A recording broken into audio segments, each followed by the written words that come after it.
Okay. Good morning, Commissioners. Tammy Loic, Adult Services Manager over at Community Services. As you guys know, I typically bring you a state facility summary. I've been kind of trying to keep the same format, just in a way to help you, I think, just try to follow it. That doesn't mean probably next time I'll change it up. No, I'm kidding. So the state facility costs include the cost of care for those at Anoka Regional Treatment Center after 30 days. They charge us 20% of their cost of care. Those under commitment that no longer meet medical criteria at either the AMRTC or the CBHH. And now that does include CABS as well, but that is, we have not had any child at CABS, but that's what you hear of or hear reference to DNMC. And then the mentally ill and dangerous, which I do have a little bit of an update on that today, and then the sexually dangerous. You can see the current daily rates that are through June 30th of this year. Anoka's at $17.10 and the CBHH is at $16.80 a day. We're responsible for 100% of that daily cost. Yep. What page are you on? Oh, the first one, I'm sorry. State facility summary. Sorry, we're going to do this one first. That one, yep, top page, top of that. 20s? The first. Okay. Should go up. Thank you. One, yeah, there you go. There you go.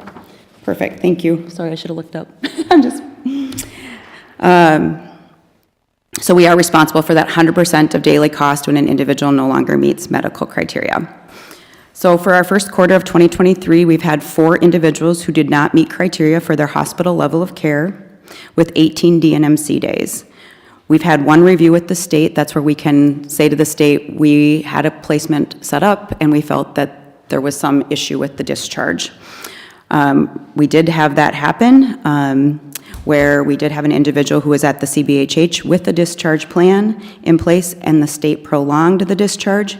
We were able, and this is actually, I think, one of the first times that we were able to get the full 5 days returned to us at $8,400. Many times they kind of do they share it with us. So this was the first time that we were able to, I think, make the case that we really felt that it was on them, that the discharge was not, that was prolonged. We also have another case that we're contesting. We actually received notice of that yesterday. They did not grant it to us, and that was for 1 day.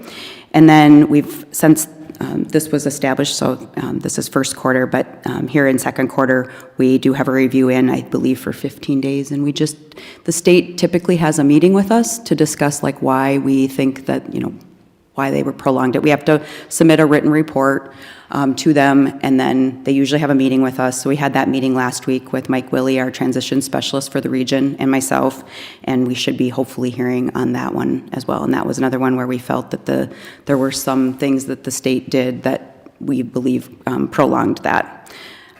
Excuse me, Tammy. Real quick, in this proceeding, we're always presumed to be guilty until proven innocent. Is that correct? Is that how it works? Yeah, I would say. And to go back to page 1 on the bottom of the page, the other piece of this, the other side of that coin, isn't it?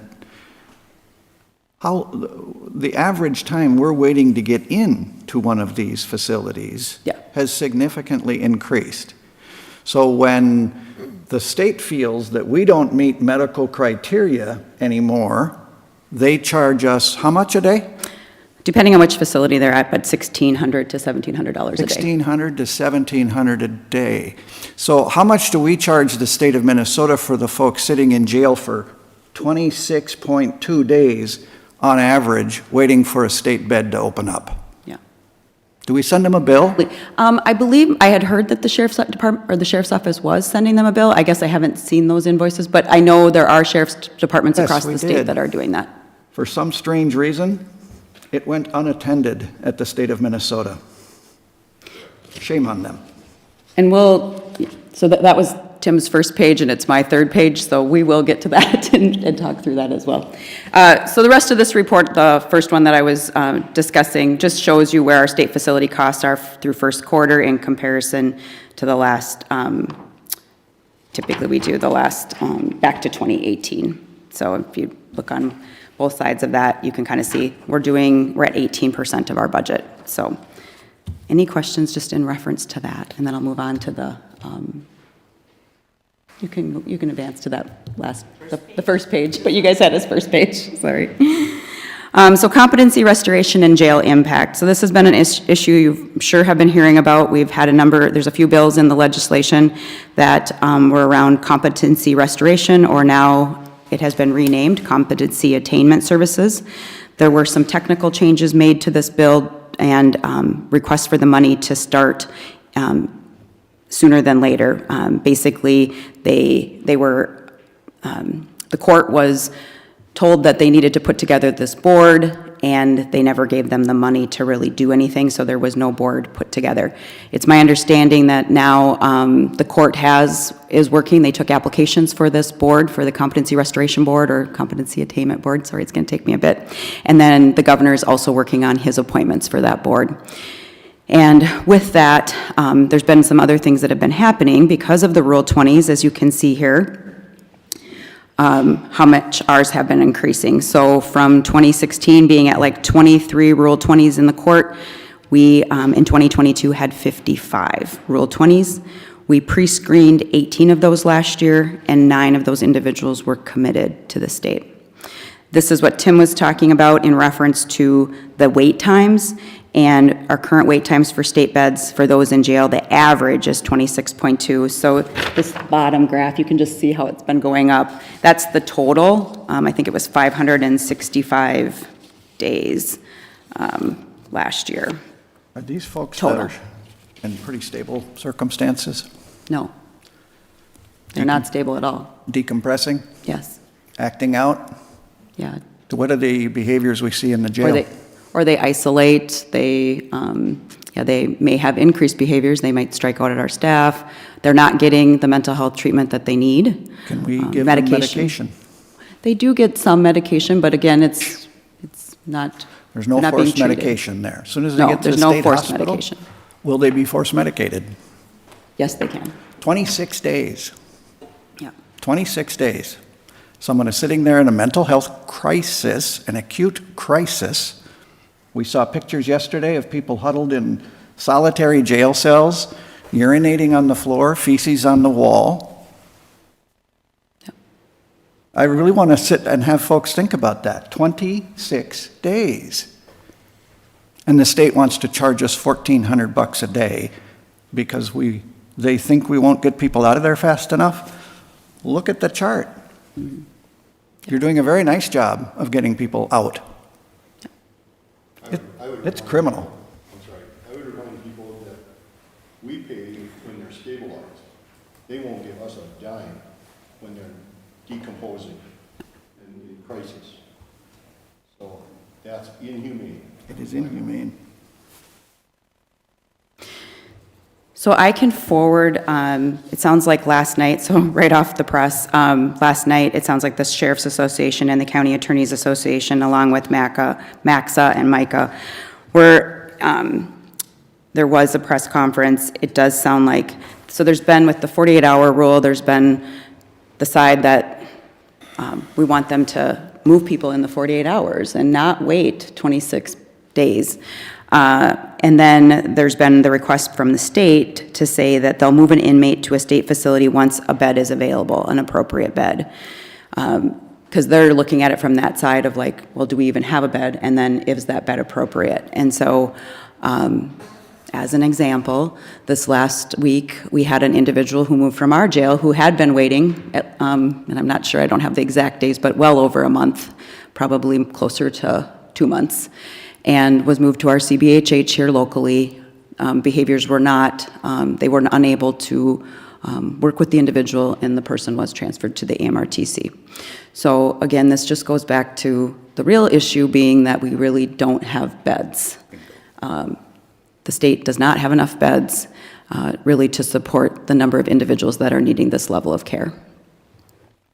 So from what I understand that happened last night, or what's happening, or kind of where we're at, and like I said, I can forward some of this information to you as well, but it sounds like they're trying to, sounds like that 48-hour rule may be with this state facility once a bed is available, but we'll see. That sounds like it's still being highly contested. They are putting together a task force to talk through, to figure out the real problem. My understanding is they did talk about this bed capacity issue, which really is the issue. We also, one of the things that we went forward with this year through MAXA and MICA was the mentally ill and dangerous. When they're stuck at Anoka, we pay. When they no longer meet medical criteria at Anoka before they get to St. Peter, we pay DNMC days for those individuals. We currently have not had anyone in that met that criteria that was waiting at Anoka, but it does happen, and as we just talked about, at $1,700 a day, that adds up very quickly when you're waiting for one of those forensic beds at St. Peter. So there's not anything we can do. We can't move that individual out into the community. They're mentally ill and dangerous, and then there's a public safety issue. And so we asked that we would not be responsible for that. Does not meet criteria for those that are mentally ill and dangerous waiting to go on to a state facility, and it sounds like that is still in the, that sounds like it's still within the package. So we believe that will be successful, so. Are there any questions? Did you have a question? No, I was just asking Tim if that $1,700, is that, if that's levy dollars, I mean, It is.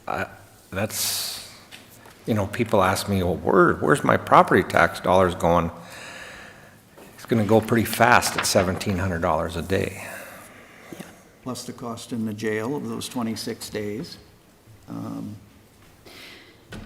You know, all of that is important to a bean counter, but just thinking about 26 days in a mental health crisis, that's an awful long time to be left to suffer by yourself. Teresa, if you could go back to page 2. I just want to point this out to Commissioner Coring. This one? Yep. So on that, there, Commissioner Coring, you can see that, I mean, I do think through our regional transition specialist and the work of our team that, you know, we, when those DNMC bills started first coming to us, we were well over $1 million, and we've been able to bring that state-operated cost down to that $448,000. Now, remembering that does include, that isn't just DNMC, that does include those individuals that we're responsible for, like our sexually dangerous. But I think, you know, we made a very significant impact on that. The next one down is the annual DNMC only, so that's just DNMC. So back in 2018, we were at $622,000, and last year we were at $41,000. Actually, we were up a little bit last year from 20 and 2021. So, you know, I do think, as you indicated, Tim, that we're doing whatever we can to get individuals out of the state facilities and get them into placements so that they're not holding up beds in the state facility, but we are waiting longer and longer. As you can see from that graph that showed what's happening at the jail, but we have that information even of those waiting in hospitals like Prairie St. John's, waiting for a state bed. Those numbers have all been going up for us, so we are waiting longer and longer to get into state facility. Tammy, when you talk about sexually dangerous, you're talking about the... Commissioner Barrows, can you turn your mic on, please? Thank you. That, thank you. Thank you. When you talk about the sexually dangerous clients, is that the ones over at MSOP, the Minnesota? Yep. Okay. And do we pay a portion of their stay while they're there? Yep. And so the public needs to know this, that that's years. When they're civilly committed over there, they're there for years. They aren't there for weeks or days, as we're noting in these other situations. They're there for years. And so, and those are levy dollars, and it's, I mean, in most cases, they should be there. But I think it's more of a state responsibility than an individual county responsibility. Correct.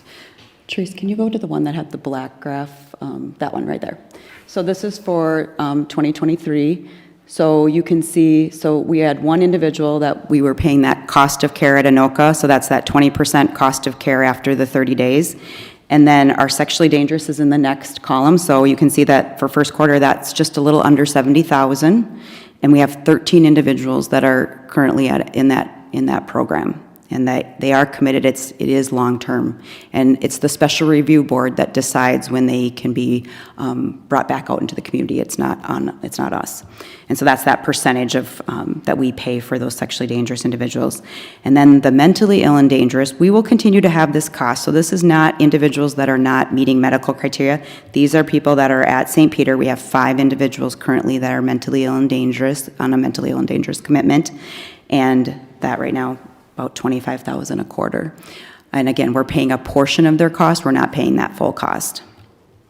Tammy, let me just interject here, though, with the MIND, the mentally ill and dangerous ones. They're in there for a long term, and then they go to a less restrictive setting where we will continue to pay. And the state hospital here used to be one of the step downs, and then if they met criteria going forward, they went to usually a group home up in Duluth was where they were primarily sent. So that again is a long-term treatment program. It's not a 30-day and out program. So Yep. just to make the board and the public aware that these are not short-term costs that we have on our levy. Thank you, Commissioner Barrows. That's exactly right.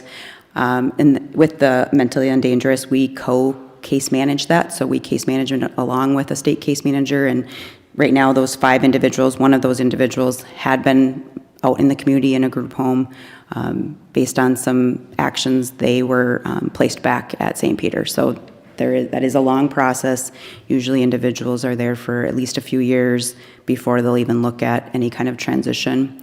And then even once they're transitioned, they're highly, they continue to have case management from the state and our office. Any additional questions? One observation, you backed up extremely well what we heard yesterday from the sheriff's department and the jail staff. I think that it's a coordinated sinking ship, but that's beside, that's a terrible way to say it, but it's... Well-coordinated sinking ship. Yeah. So thank you very much. Thank you.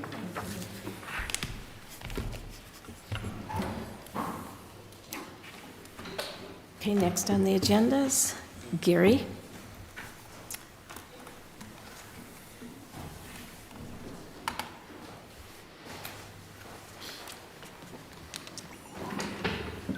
Morning, Commissioners, Mr. Chair, and folks. Listening to what you guys just talked about, and then we're up here talking about snow plowing. I got to tell you, what a swing! What you guys got to deal with. Holy moly! The first item was we were asked to this winter season was the first time we had plowed any parks parking lots at any of our county parks, and when that was decided to do so, to bring back a little update to see how it went. And so I didn't bring any stats or anything, just a quick discussion to see if the board is happy with some of the outcomes.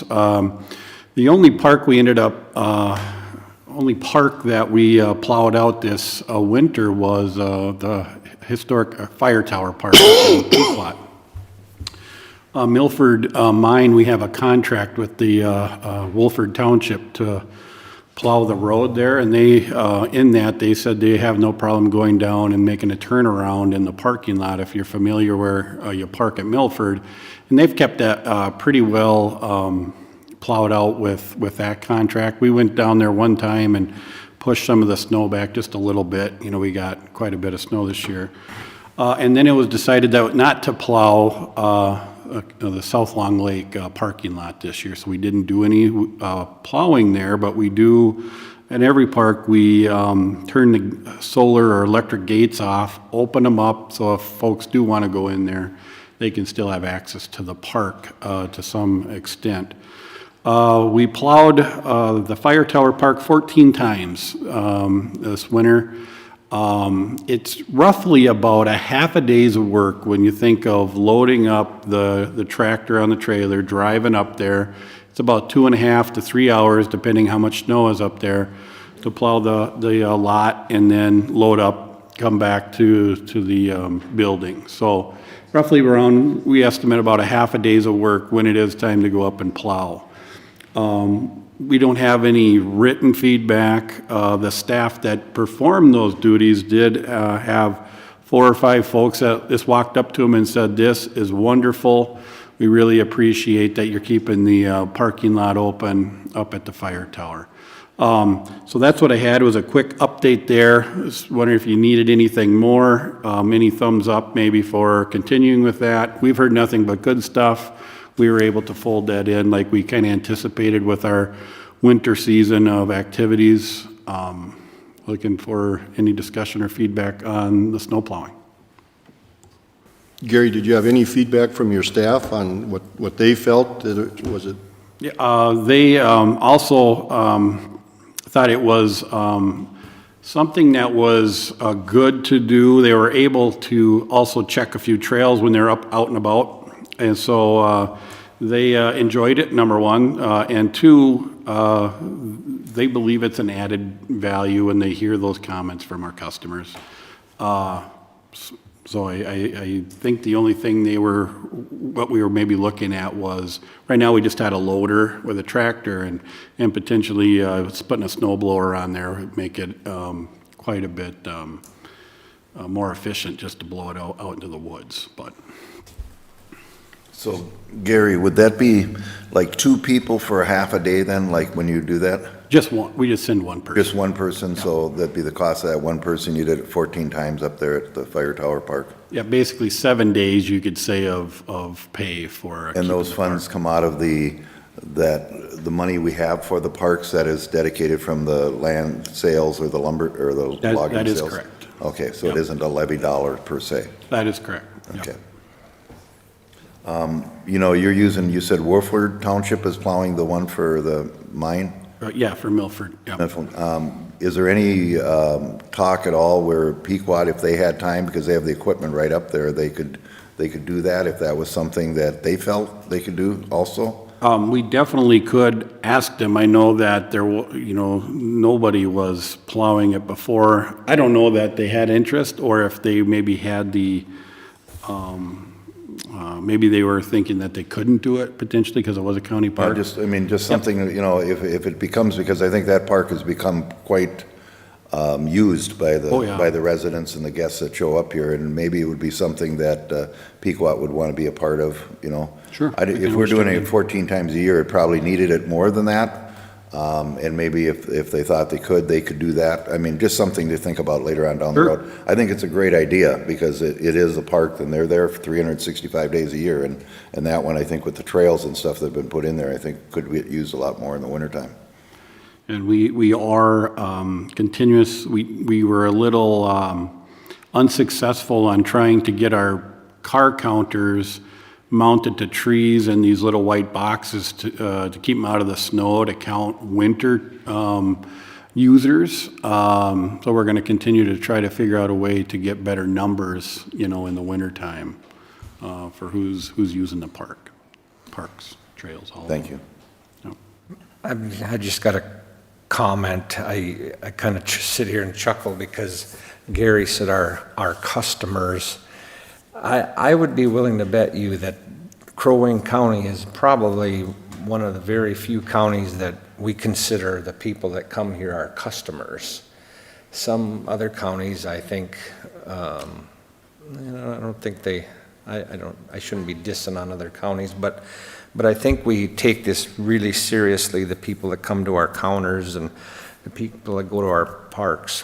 I think we look at those folks as we're here to serve them. And I will say that I'm really, I can't say it enough that I'm really proud of our staff, because the impression that I had of the county, 20 years ago, it seemed like if you came in here, people thought they were doing you a favor.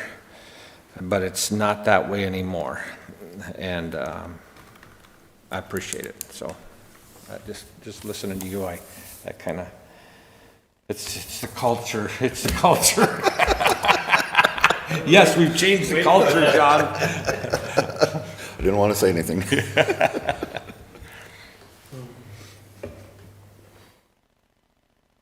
Any That's it on feedback that on that? I Any reason move not to on. continue? What? Any reason not to continue doing what we did this winter? Sounds like it's working. There's your thumbs up. Okay. Thank you, Gary. We'll move on. Thanks, Gary.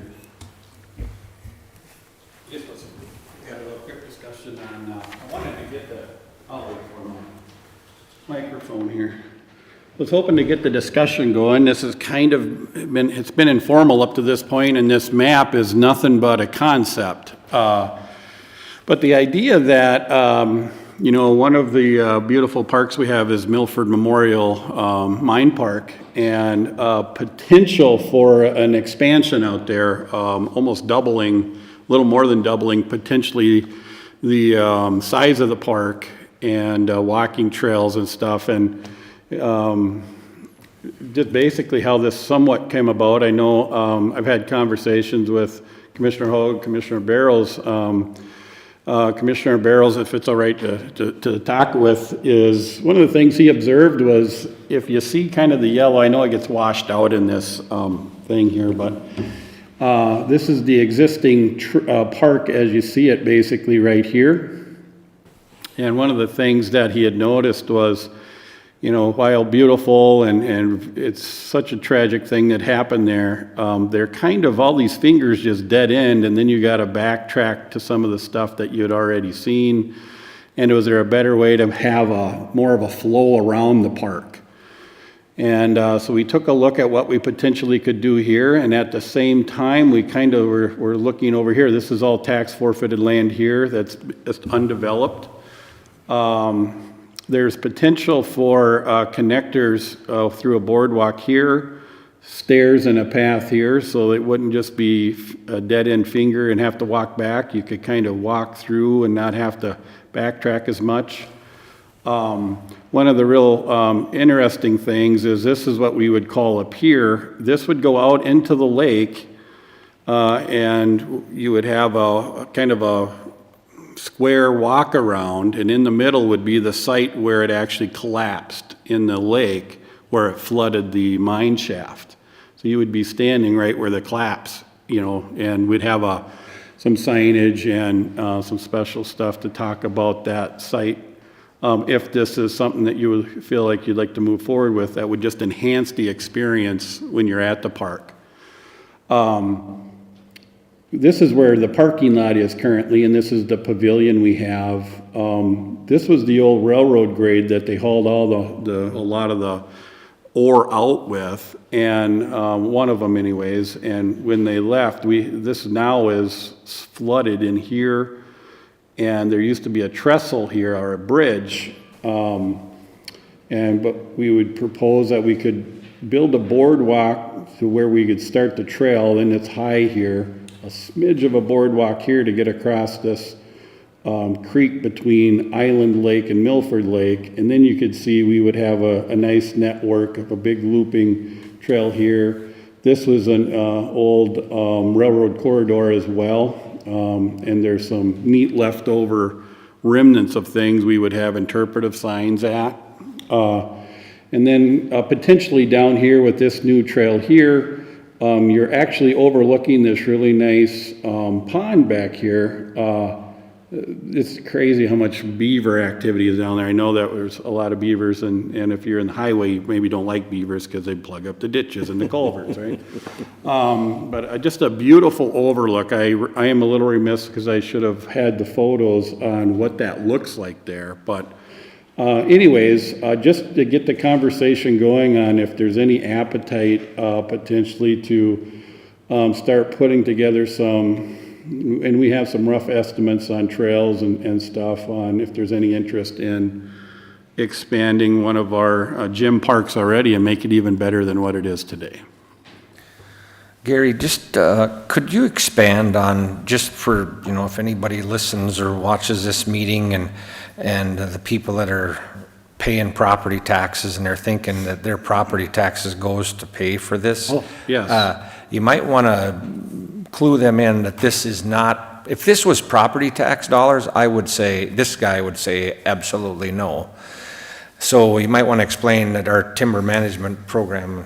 Yeah, absolutely. Crow Wing County is blessed that we have roughly about 105,000 acres that's whether we own some of it or we hold some in trust for the state of Minnesota. It's called tax forfeited land. A lot of it was forfeited in the 20s and the 30s when nobody wanted wood. They just wanted the farmland, and they thought woods at that time wasn't worth anything, so nobody wanted to pay their taxes. Now, fast forward, 100 years, and you go, wow, how valuable the woods are now too. But we have a timber program here that roughly generates around $1 million a year on the sale of just timber. Most of that timber sold to the Sappi Corporation, one of our number one buyers, that goes up to their Cloquet mill and is made into the cellulose, which can be made into clothing and different stuff. And there is some of it could go for toiletry products and stuff like that.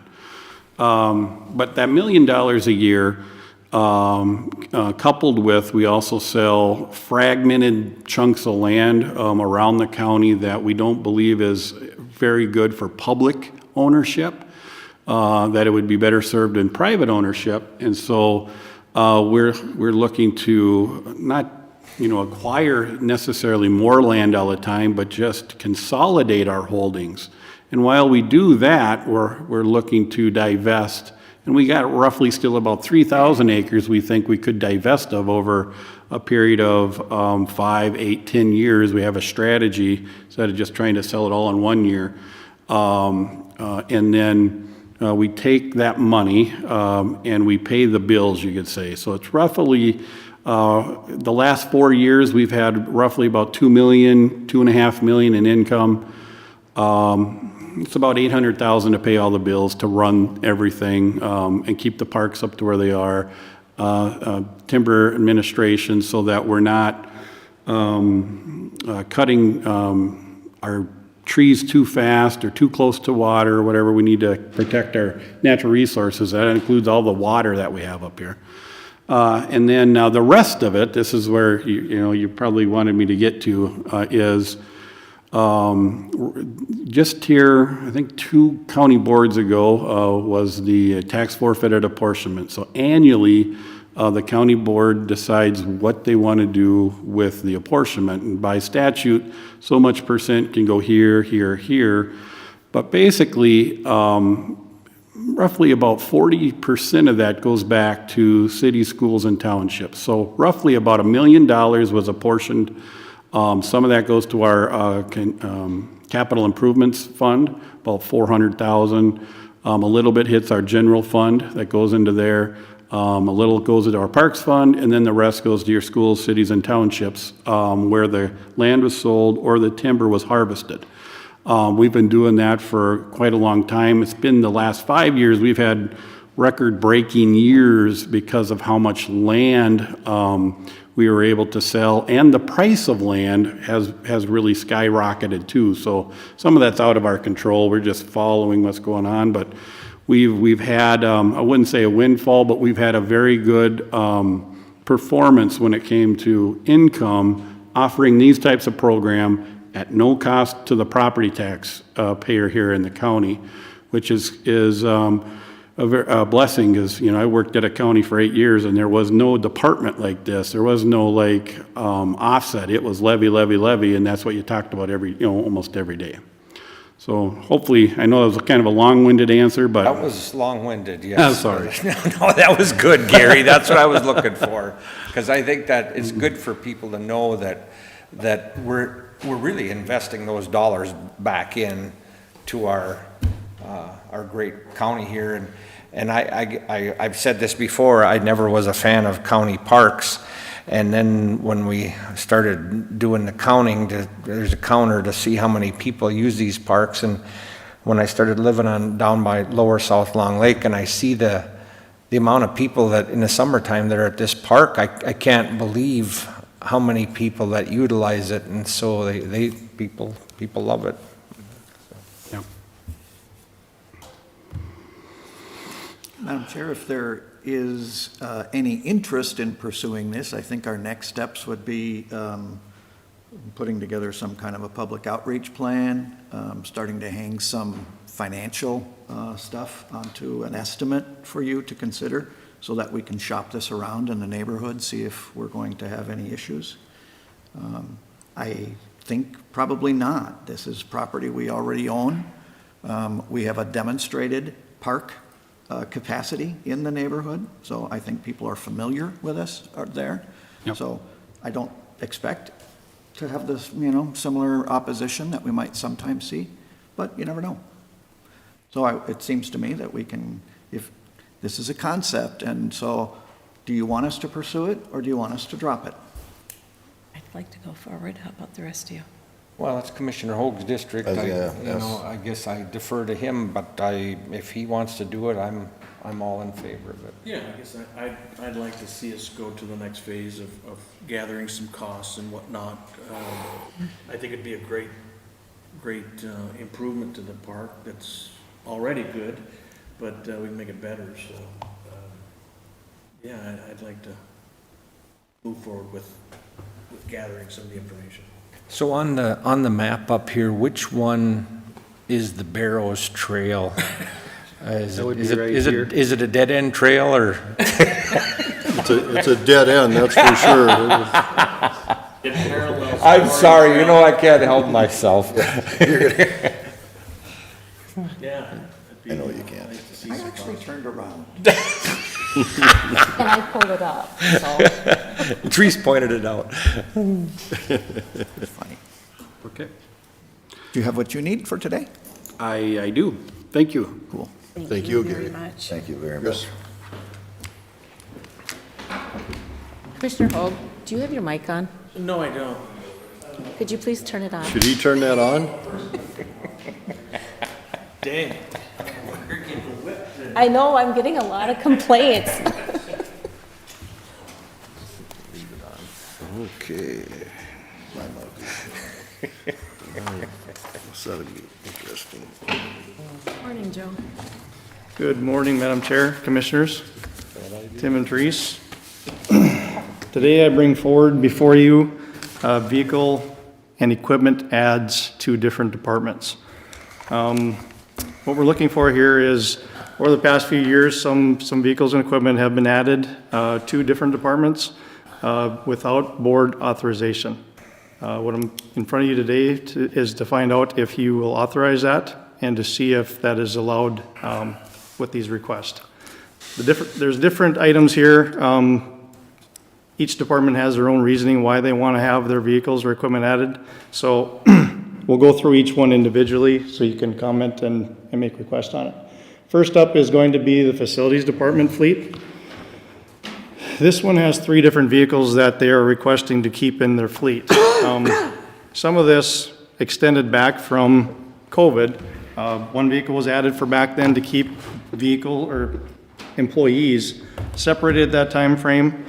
Another one was for when we added on the city of Brainerd to hire 2 employees for that. We added a vehicle for that. And the other was John had seen that there was a need for another vehicle in his fleet, based off of what he was trying to do in his department as far as getting work done.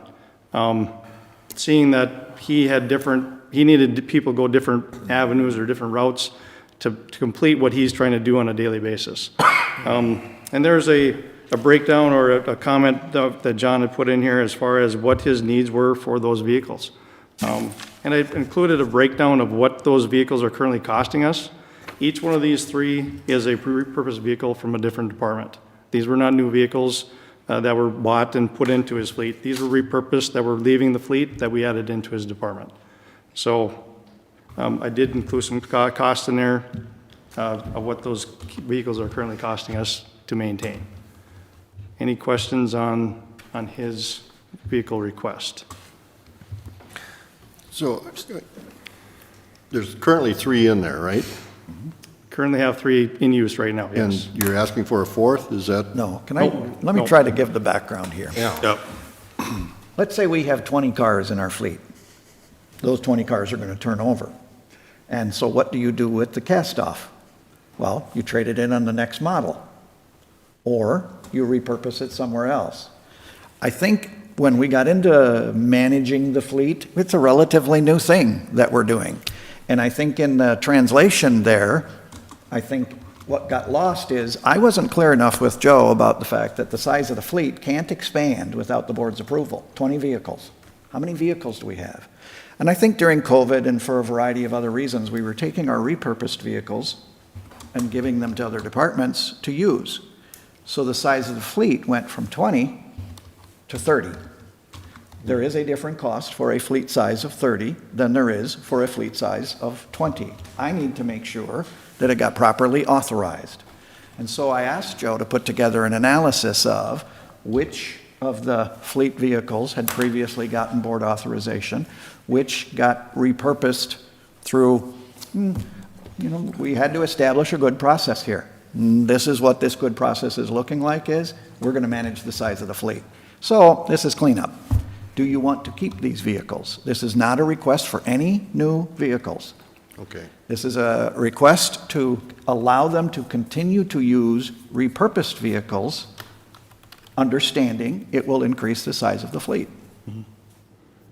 But are we going to make, excuse me, but if we do that and we say, well, instead, we're not going to trade this one in, we're going to repurpose this one, then it adds one more to the fleet. Are we going to have it where it comes to the board? I think the second question is, okay, let's say that you say to facilities, you can keep these 3 vehicles. What happens when these wear out? Are we getting new ones? And I think you could say, no, we're going to use the new ones here, where reliability is just exceptionally important. When 911 calls come in, that car has to go. When the fire call comes in, that fire engine has to go. So we decide, based on priorities, where the new ones go. I still think, and I think John has said, he's perfectly content using repurposed vehicles. So when he needs a new vehicle, because one of these 3 is literally worn out, he's going to get a repurposed one from the sheriff's office. So there's 2 questions. Can he have a vehicle? And if he can have a vehicle, does he get to replace it with new or repurposed? If you say status quo, just keep doing what you're doing, then we're going to let facilities have these 3 vehicles and we will replace them with repurposed ones.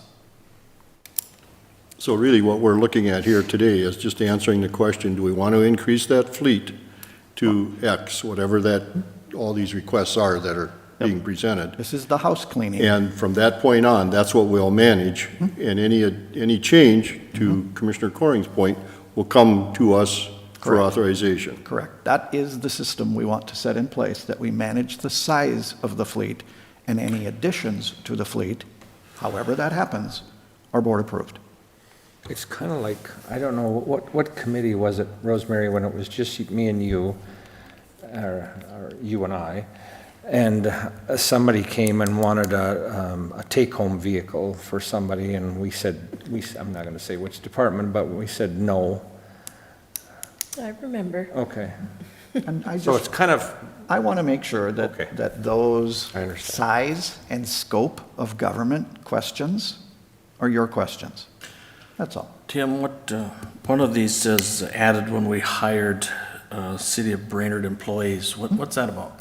When we contracted with the city of Brainerd, I think the perception is we needed a vehicle to get stuff to those places that we were going to go.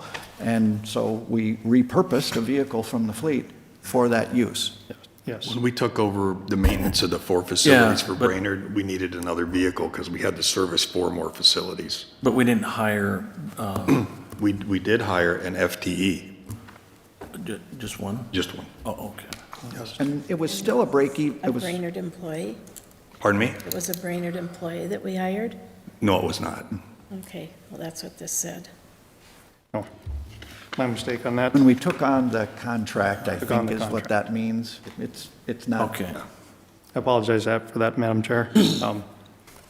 In my discussion with John, that's what our conversation was back then, was we were adding more personnel, and we needed more vehicles for his department to utilize and make the things happen that needs to make happen. So, Tim, can you just Thank you. briefly explain what we did there? You know, being that the campus here is so close to the city of Brainerd, and they had a lot of, how do I say it, maintenance that deferred maintenance. Deferred Can maintenance. Can you just explain what they came to us and, okay. go ahead. Absolutely. The city of Brainerd, I think, for a lot of years has not had any facilities function. And as a result of that, I don't think there was a focus on some of the equipment that they had, the infrastructure that they had, buildings, HVAC, stuff like that. They were running into some issues with their HVAC system and came to us because they know that we have a rather robust facilities maintenance function and asked if we could help them. And we said, yes, we can help you. That led to conversations about whether or not we could help them with the more broad facilities maintenance function. Yes, we could. It requires additional capacity for us to do that. So they have to pay us. We hired an additional staff person, covered the cost of the additional vehicle, and I think there is a little bit left over so that we can use it to advance our own mission. So there was a win-win situation. They get a really high-quality facilities function, and I think they seem to be quite pleased with it based on the customer satisfaction survey scores we're getting from them. And we got a little bit of capacity building for our own stuff. That was a win-win. So we make a little bit of money doing it, not a ton, but enough that I think it makes it worth our while to do it as well. And I would expand on that a little bit, just to say that I think to me, it made sense. It's the same thing with Cross Lake, where we're sharing a maintenance facility with the county highway department and the city of Cross Lake. Same issue. Same issue. I think it's just trying to look at ways to save the taxpayers money by working together. I'm not saying that you shouldn't approve any of what Joe has. I have no thoughts on whether or not you should or shouldn't approve them. I just wanted to make sure you saw them. I just wanted to make sure that you reviewed them. I just wanted to make sure that you have an opportunity to say no if you wish to say no. I'm not suggesting that the sky has fallen here. I'm just suggesting that there was a practice creep that I didn't like and wanted to bring it back into better control. That's all that happened. And so I'm not suggesting you need to take action to get rid of these. I'm just suggesting it required a conversation with you. And with these three, how many vehicles does facilities have then? So we have 6 vehicles total for 7 technicians. The master electrician vehicle is the only vehicle that's assigned per se because it's stocked with electrical components. So that brings that number down 1 because that's assigned to him. In the spring, summer, and fall, our larger 3/4 ton truck is dedicated to grounds work for the season. So that brings the number down to about 4, brings it down to 4 vehicles for 6 technicians to share. So, and some days a vehicle may never leave the shop, and the next day they're scattered across the county. We're out at Deerwood, Pine Center, Cross Lake. We're never quite sure what we're walking into every day, so. One comment, Joe is the fleet manager, and I think he makes that determination if a vehicle is in our fleet and can be handed down for another use, or if it makes more sense to actually trade that vehicle off when we're doing it. And I think that's what Joe's duty is. When you look at the miles that are put on some of these vehicles in a year, even you look at 2535 that's putting on 4,000 miles a year. Boy, I wish I had a vehicle I only put 4,000 miles a year on. So you make that determination that the vehicle that's being handed down will work in that situation because you know what the mileage is that vehicle's used. Yes. And we're not out there in the CIP looking for brand new vehicles for every department in the county. We're doing it through attrition and using them properly. I think that's just good business management. So thank you for doing that. Thank you, Commissioner. Yep.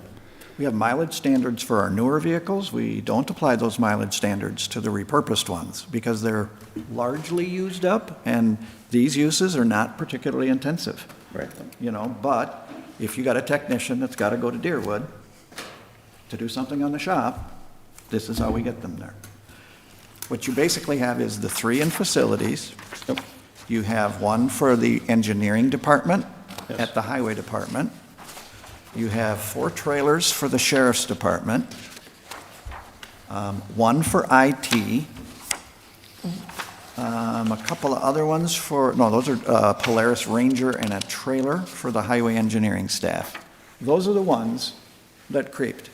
And we just wanted to get them in front of you, and if you are okay with all of them, we don't need to do anything. If there's any of them that you wish to talk more about, I'm okay, I for one am okay with the list right now, but I am glad this was brought forward because I think it could creep up really fast. And so I think this was a great exercise. And I think Joe has the direction now that. Yes, Commissioner, I do. And conversation with Nick, when he was here, moving forward, what we're looking at is trying to include these repurposed vehicles in the CIP process yearly, so that we're planning for them, that these needs are what we need, we can get them on paper in front of you guys to have those conversations at that point, and not have to come back to you with these again. That's what we're looking at for that process, is to move forward with that. So kind of like if there was a lawnmower that was maybe going to be traded in, we won't trade the lawnmower in, well, that'll be in the. Yeah, the just list. like that. Just like that, Just like okay, that. perfect. So Joe, a quick question. What is the number of vehicles, then, if we include these, what are we managing?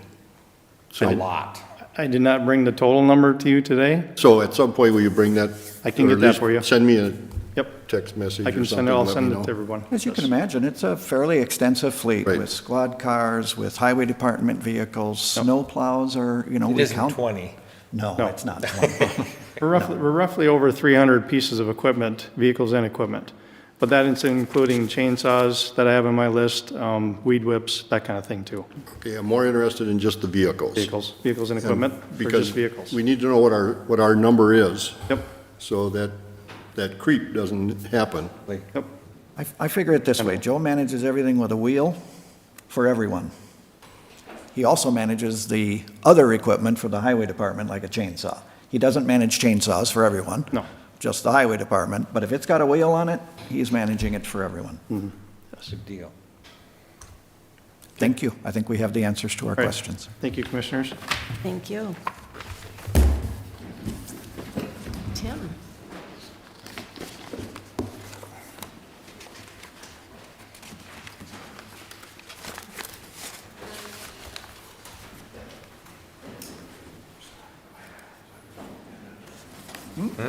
Five.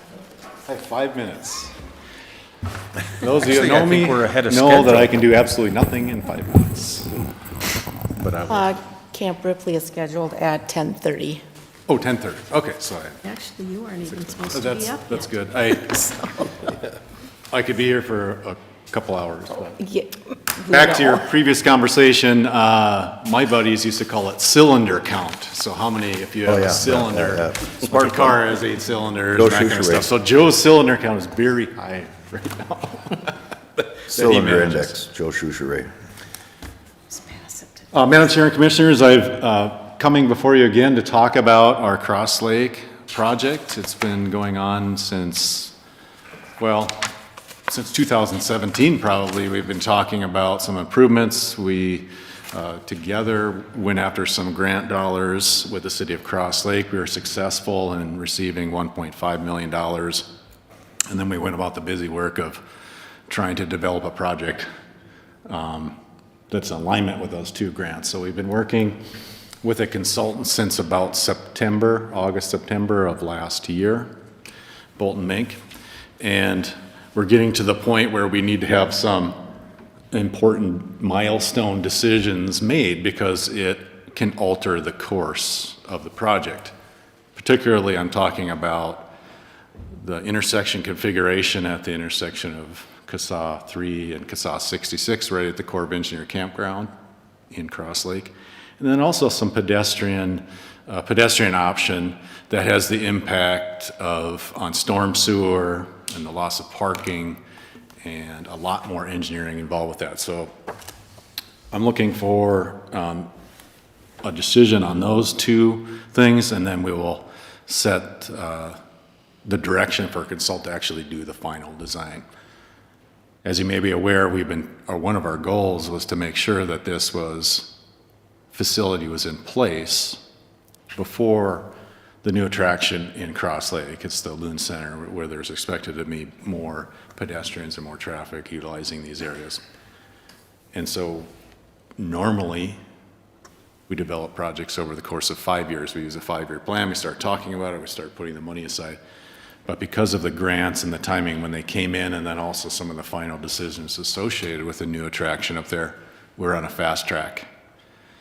And we're hoping to have these decisions so we can have the design done by next spring and hopefully have these in the ground and available to the public soon after the Loon Center opens. So just a little, I'm going to just go through this. This is a board. This was not in your packet. It will be in your packet for the board meeting. But this is what we use for public. It was on the project website. And I'll just use this as a guide. I won't go through every last thing, but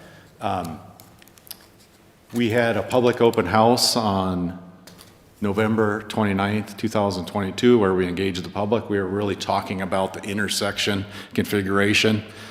At that time, we were evaluating whether it would be a always stop, a signal, or a roundabout.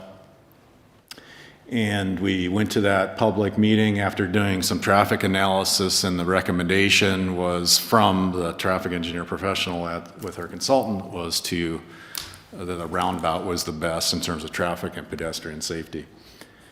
And we're still taking public comments on that. The decision is not made. A decision is yours that will be made on the 23rd of May here. It was met with consternation. Roundabouts just happen to do that. And I'm going to steal, I know Rob, I've used this a couple times, and Rob said it best, I think, when he was on Community Focus with Tim Hool. He said, roundabouts are like black licorice. You either love them or you hate them. And I would say that that's really true. There are some people in the middle, but there's strong feelings on both sides, and in this particular case, there's no smoking gun. There's nothing in the engineering that says, and in the public comments, that you must do one or the other. I said the engineering probably is leaning towards a roundabout, but the public comments are, on both sides, and that's why we need elected officials to kind of wade through that objective engineering information that we have, along with what you're hearing and that subjective stuff you're hearing on the street from your constituents. So on the 29th of November, held a public meeting. I went to the TAC meeting. I discussed this with you and showed you some layouts on March 7th of this year when we were doing our Transportation Advisory Committee meeting. And then we also had another public open house on April 27th. So just a few weeks ago, we had another public open house. We talked more about the reasoning behind why the engineering was saying it should be a roundabout there, the recommendation. And also we talked about some pedestrian improvements, and I'll get to those in a little bit. In between, and ever since about September, we had an online presence which was collecting comments, and I included those comments in your packet for today. There's some additional comments that I'll attach to next week's board meeting as well. And so we received a lot of comment. It was not one way or the other, but a lot of good comments. It asks us to look at different pedestrian configurations and different things like that. We incorporated what we could, which made sense, and we're within standards. Let's go to the next slide. Well, this is the one, oh, sorry. Maybe getting ahead of, I'm not using this so great as a guide, but I'm just going. I didn't know there was more than one page. Sorry. There we go. So the public meeting, I forgot to point out that public meeting was on April 27th. We had heard a lot of good feedback. It was attended by 50 people or so. We had one-on-one conversations, we received some written comments and things like that.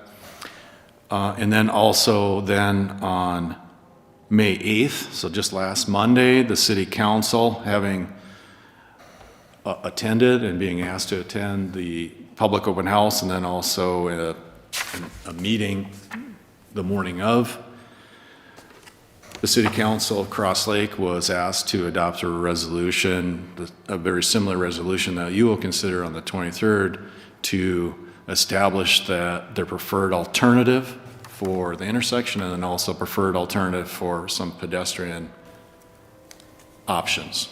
And those were in your packet. And the resolution was also in your packet. The vote was 4-1 in favor of moving forward with a roundabout and a pedestrian accommodation that takes up some of the parking. That is included in your packet. Alternative for the intersection and then also preferred Sorry about that. for some pedestrian. I recognize my voice. I would just. Have to take that away from you, or what? I recognize my voice. Was that the public meeting? I just wanted to see how many people are watching it on YouTube. Oh, okay, there's several many? people on right now. 9. Okay. They're probably all staff. Some are You- staff. YouTube. Yeah, of the 9.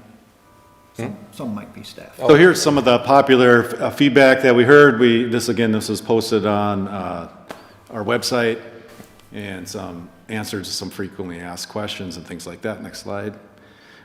What you see on the left-hand side is a graphic of all of the comments. You're able to put a pin on a map and say a specific comment. So all those little dots you see over there, those clusters are comments that people made, and we can do it for specific areas.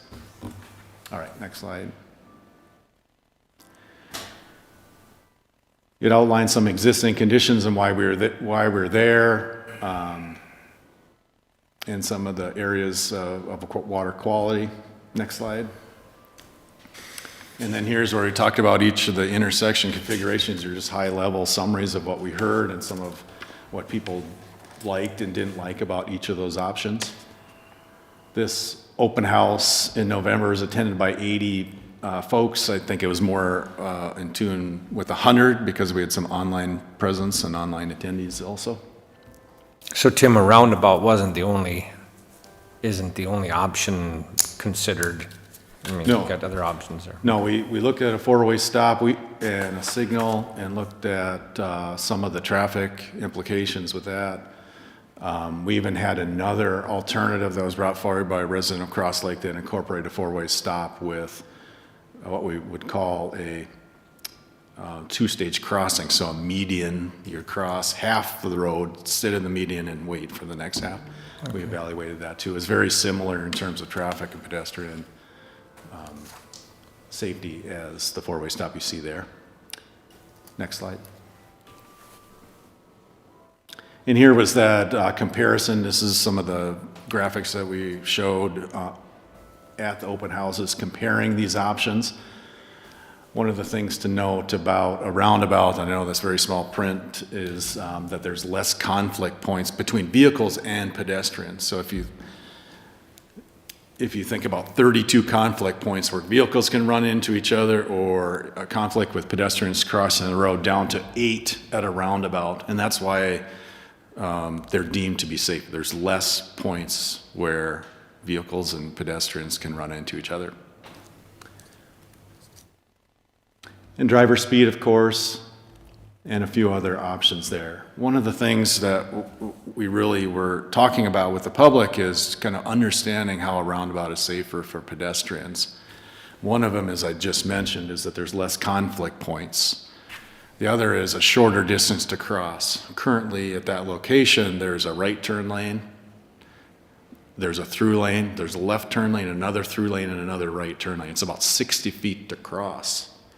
And currently, there's no stop sign or any kind of control on County Road 3. With the new roundabout configuration, the vehicles are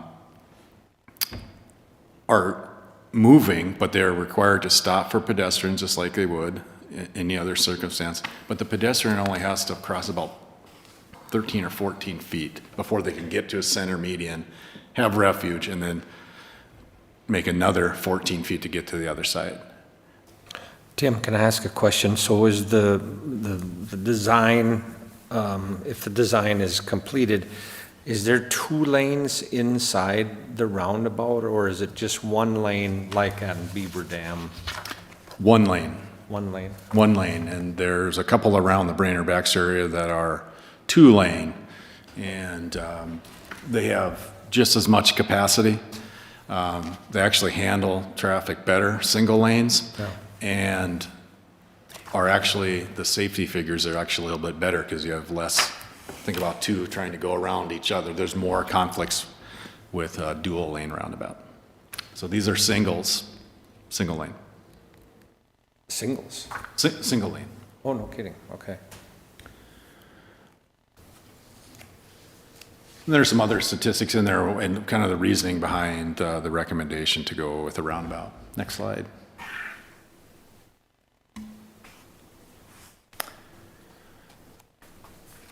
So we've talked about the pedestrian. We've really focused a lot of our energy on the intersection. There's still consternation about that. It's cleared up a little bit with the city council's actions. But also, we've talked about how to accommodate pedestrians. And there is a current challenge. There's no pedestrian facilities on the east side of CASA 66, and there's still popular destinations on that side. And what that causes is unpredictable and unauthorized crossing anywhere within the corridor. And so that introduces a lot of conflicts with vehicles.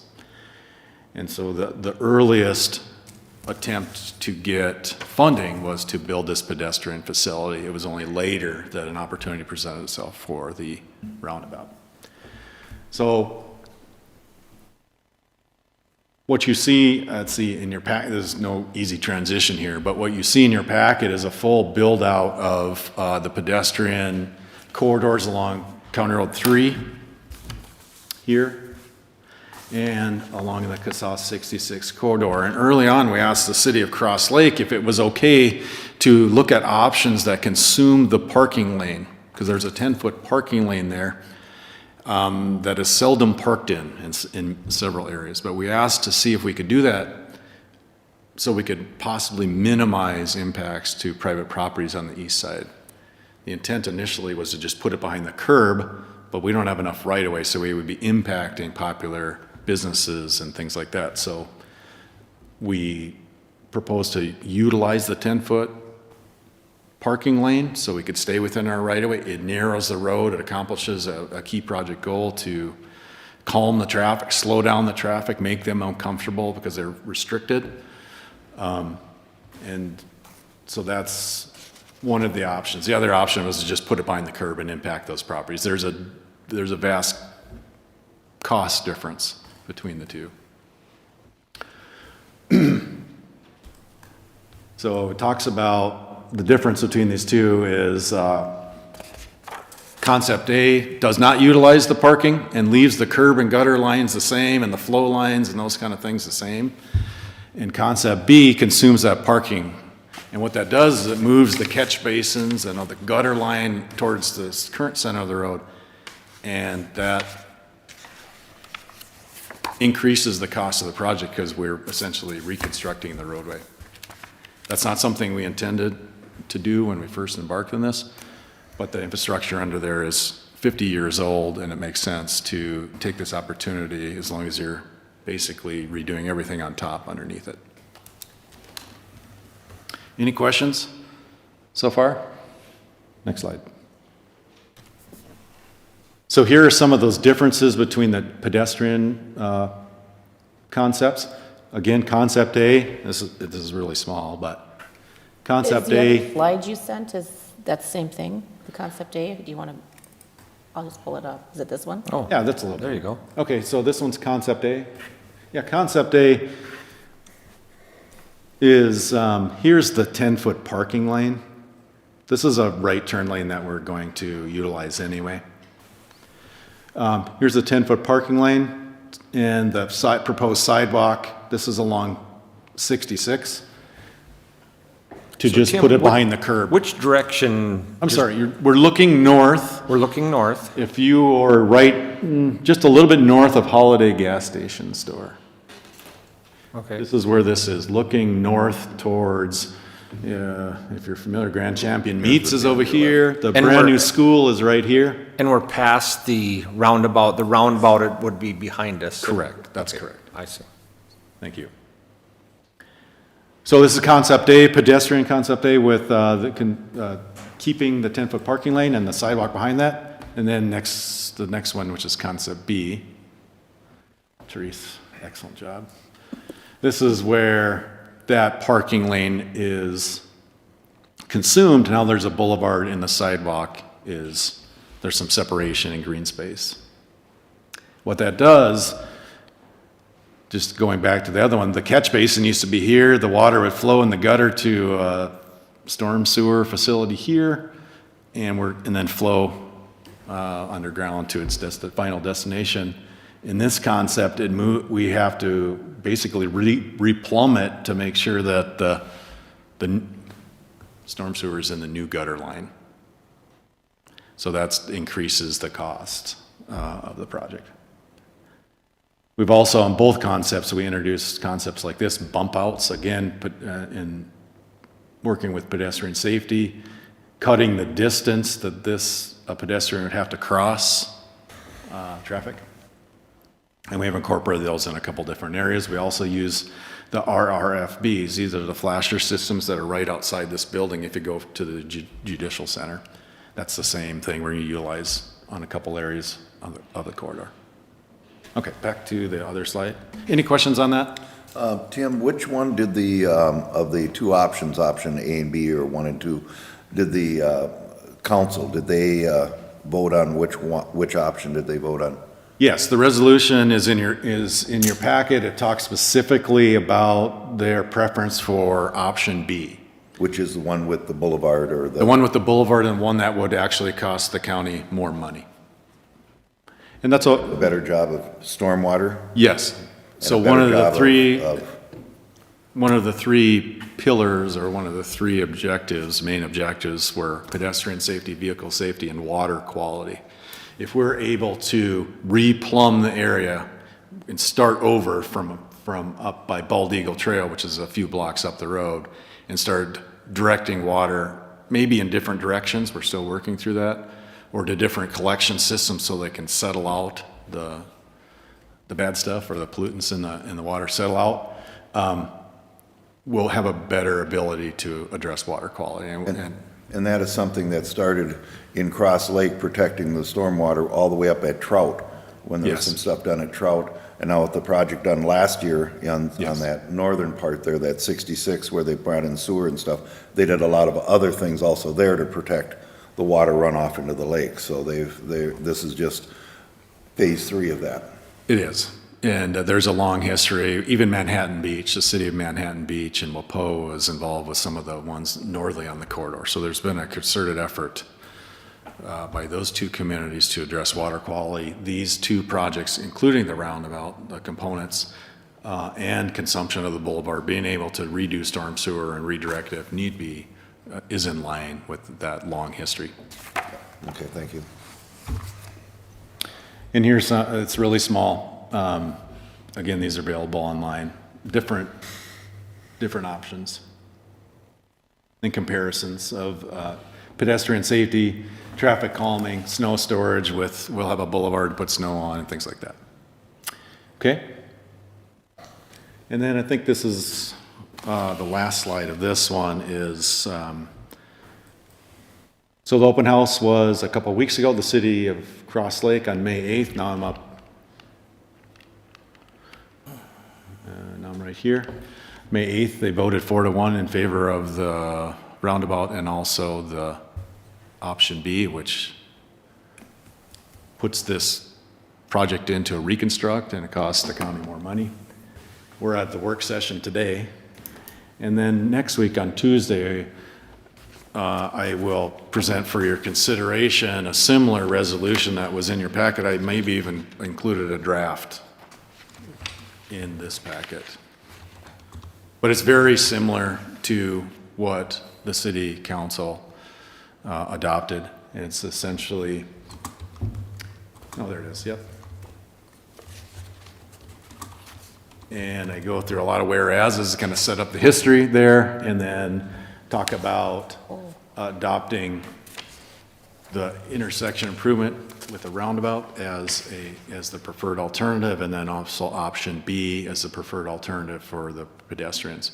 And what that does is it gives clear direction to the engineering team and our consulting team to move into final design, because we have a lot to do before next spring when we hope to be able to be putting this in the ground. And so I wanted to just give you a little background, give you an opportunity to ask some questions, get some questions answered. I will also do it on a regular agenda item for next Tuesday, hopefully not have to go into this depth, and that's one of the reasons why I was here. Any questions? It's very complex. Not everybody is happy, and that's pretty common with road projects. I don't think everybody was happy on 115 either. I mean, Right. I don't think everybody's ever going to be happy there, but I think when it gets done, it's going to be, I really think it's going to be nice. So my question on this is, so at the next county board meeting, if the board approves this, then it would be final design. I mean, I'm just looking at the timeline. So final design, and then we'd let bids, and then you'd like to have it begin in the spring of '24. We really would like to. Okay. We would really like to. Now, along with this, I'd be remiss if I didn't talk about the budget. I didn't talk about more expensive. And so I don't know if I have my estimates in there, but we currently have several, like $2.5 million in the HIP already for it. That includes some of the grant money, spending that. With the introduction of the reconstruct, and a lot of that stuff would be our responsibility according to our cost share policy. If you recall, a few years ago, we made some changes to the cost share policy to take on more of the burden of the cost and take it off of the locals when we come to town with these type of projects. And what that results in is a component of the project that is all Crow Wing County. There's no cost share from the city of Cross Lake, because that's what our cost share policy says. That's all the storm sewer upgrades, that's the road surfacing itself and the gravel and those kind of things. So that's why I would, along with this request, be asking to increase our budget on this, and this would be reflected in next year's 5-year HIP, of about another $900,000 to accomplish this component, along with the other preferences, the intersection and the pedestrian stuff. The good news is that the two grants that we received pay the lion's share of those two things, but there is a water quality component that we have cost share in that we haven't found a grant with yet, but we're already talking with SWCD. And there's a Crow Wing County infrastructure component that there is no grant for, and there's no cost sharing with the local entity. So it'd really be agreeing to do a reconstruct and agreeing to add more money to the 5-year HIP to get the reconstruct done. So obviously the Loon Center wasn't established just until a year, or how long ago was it that they decided that they were going to have the Loon Center there? I don't know. Around there. So we didn't have this in the 5-year plan. And so what you're asking for, the money that you're asking for now, with the volume of the sales tax dollars that are coming in, we have the money to pay for this out of that money, don't we? Or do we? Yes, we have the ability to fund this extra expenditure. And without changing anything with the 5-year plan? Without changing anything. And one thing to keep in mind is these numbers right now, and I just bring you to this note, at this stage in the project, we haven't done final design. There's a 20% contingency on there. And so and a contingency reflects of how much unknowns are in there. Mm-hmm. I would expect that to actually come down. I'm not asking to program from nothing to another $750,000. You've already committed in your 5-year plan to have the local match for engineering, some of those items that are not covered by the cost share policy and things like that. It's just adding an additional $900,000 to what's already in there. We have $1 million, we need about $1.9 million in there. Madam Chair, any levy impact? I don't anticipate any levy impact. If you look at the 5-year plan we currently have for the column to fund this, it would be local option sales tax and state aid, because these are 2 state aid routes. We are able to leverage those 2 systems, or those funding systems. Just a timing issue. It might be, we might be in the project before we get all the monies in from the state and those other areas. Yes, because And we have especially ample. federal money. Federal money is reimbursed after the fact, so we will carry, and we are able to cash flow that, knowing that Right, we right. will be reimbursed probably in 2025 after we verify that it's built to federal standards and those kind of things. So there's really that, this is the 4th component that we just recently added. It's some things that are just not covered. I am looking for other, I'm not sitting on my laurels saying, you know what, there's no other money. I've already started to engage in some of the other people that offered the grant. SWCD is still, I think, is willing but unable to commit to another water quality project. So I think there's more money to even lower our cost. Okay, I tried to, half hour is just not. And the city of Cross Lake has already spoke. They've already said that they are for this project. It isn't like they're sitting there, we don't want it. So they're already spoke, so they're also partners in this project with us.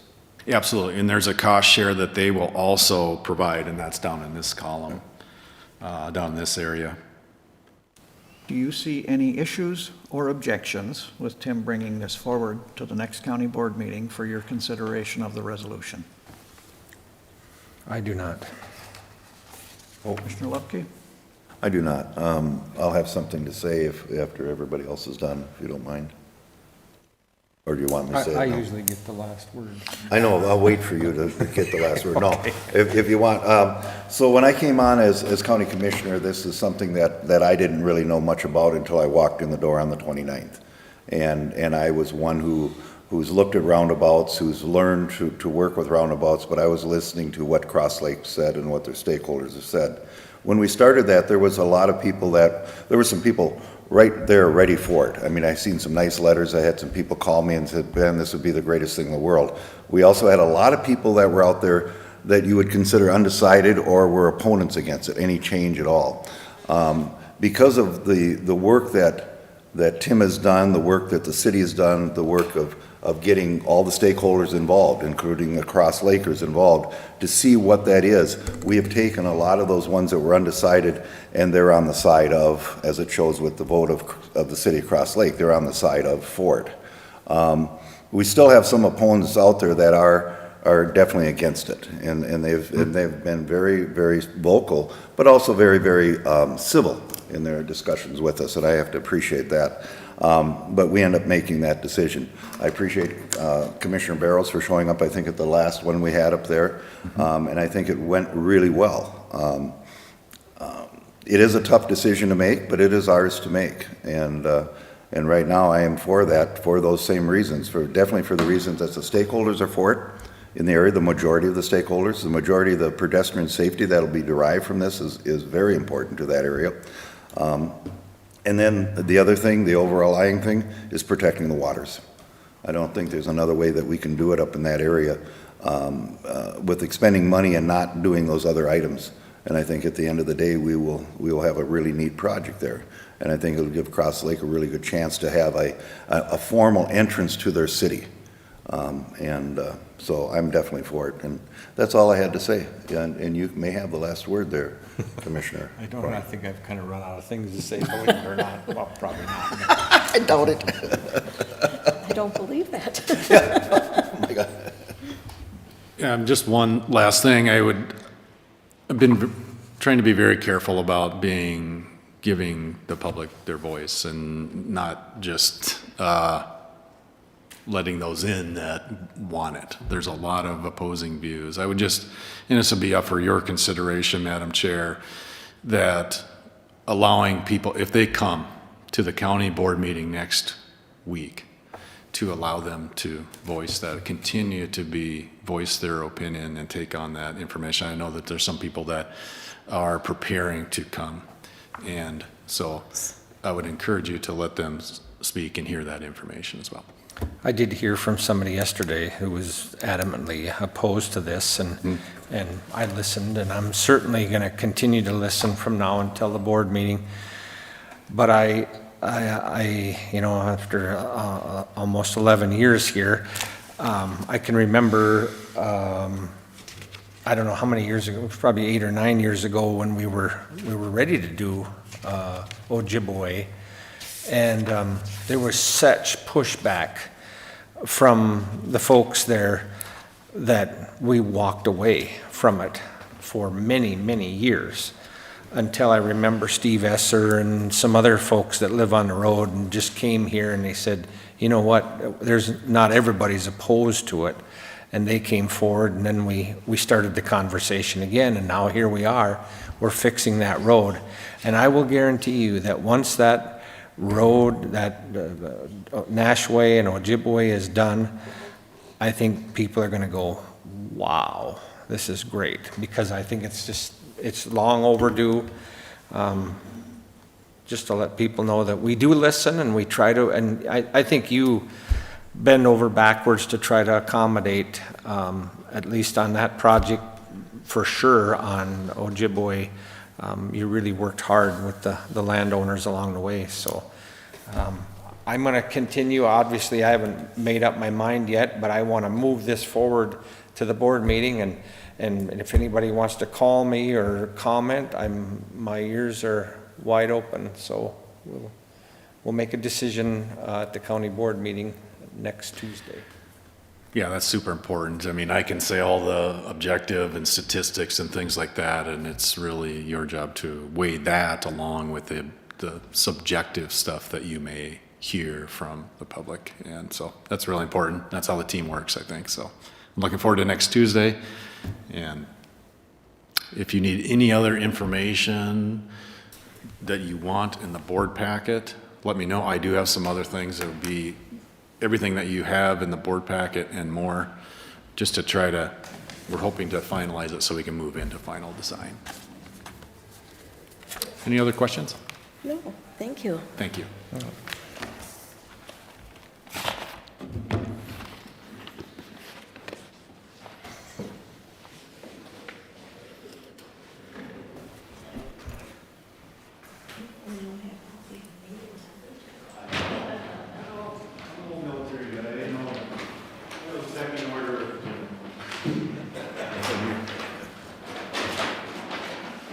Donald, if you want to come forward. All right, there it is.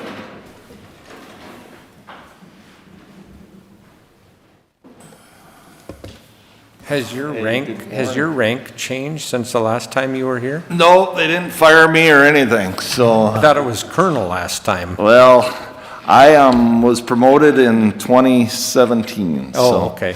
So, but, yeah, this is, It's been a while. it's been a while. We've done through all sorts of nuances of COVID and all sorts of other things, and it's, I was talking to the Brainerd City Council about 2 weeks ago, and I talked to them a year earlier, and it was the first public meeting that they'd had. So it is a thrill for me to get out and talk to local government and see local government at work.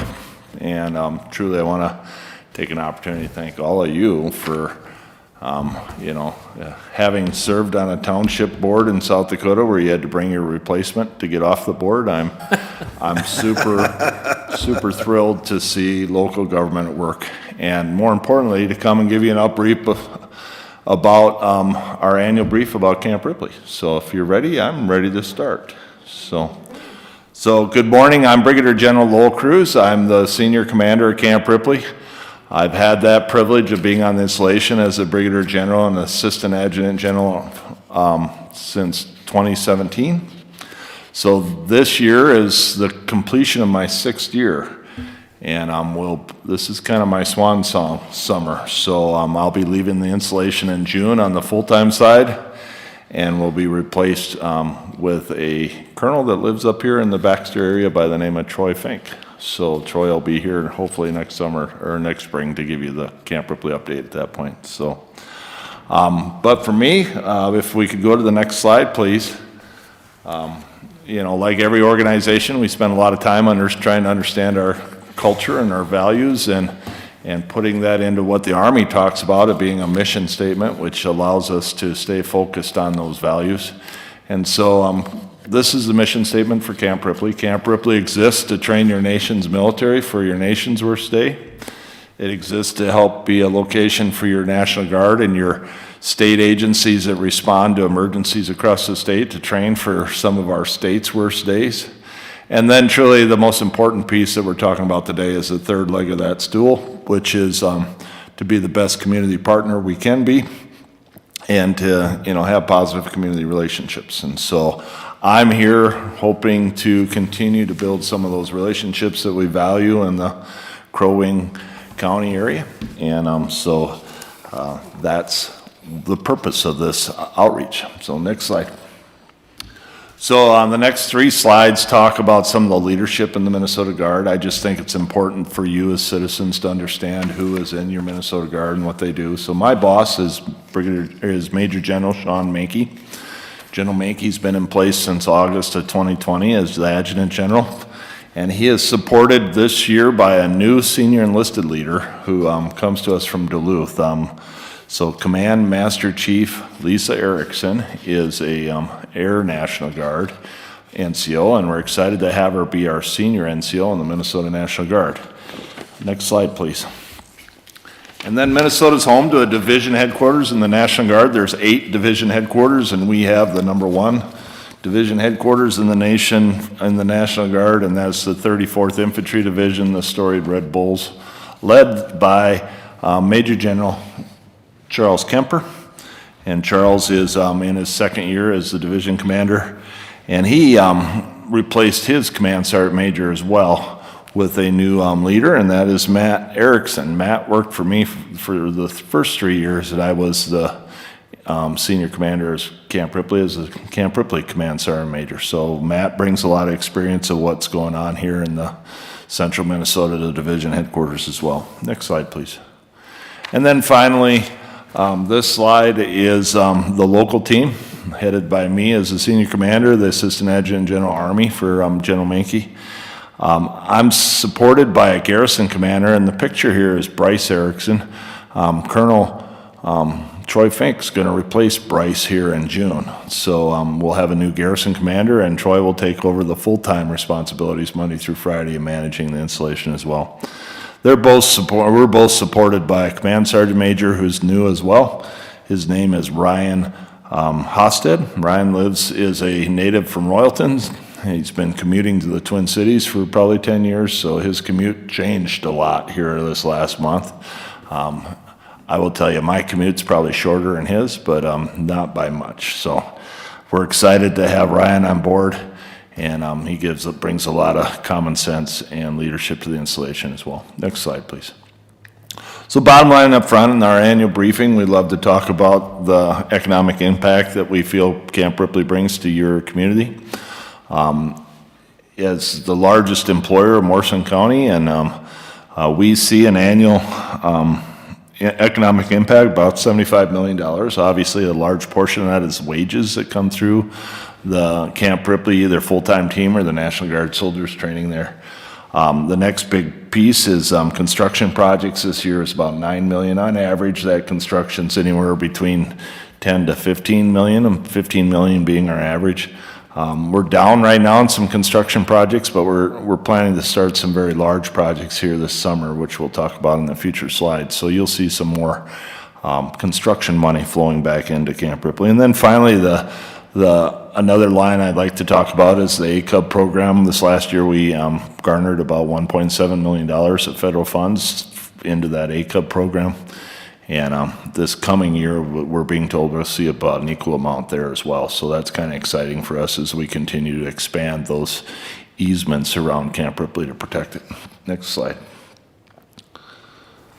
So I like to joke around with people that Camp Ripley couldn't be any more centrally located in Minnesota. Obviously, you're aware of where we're at today. I joke that it's much like the movie Oh Brother, Where Art Thou? We're a geographical oddity. We're 2 hours from everywhere. But truly, for the National Guard, it's very advantageous that we're so centrally located. And, you know, our forefathers were pretty wise when they moved from Lake City up to this area and started the original Camp Ripley in 1929. And so pretty excited about that. Obviously, on the environmental line, the fact that Minnesota's got 3 biodiversity zones and Camp Ripley has elements of all of them gives my environmental team a pretty good chance of managing all the flora and fauna that you might find in Minnesota.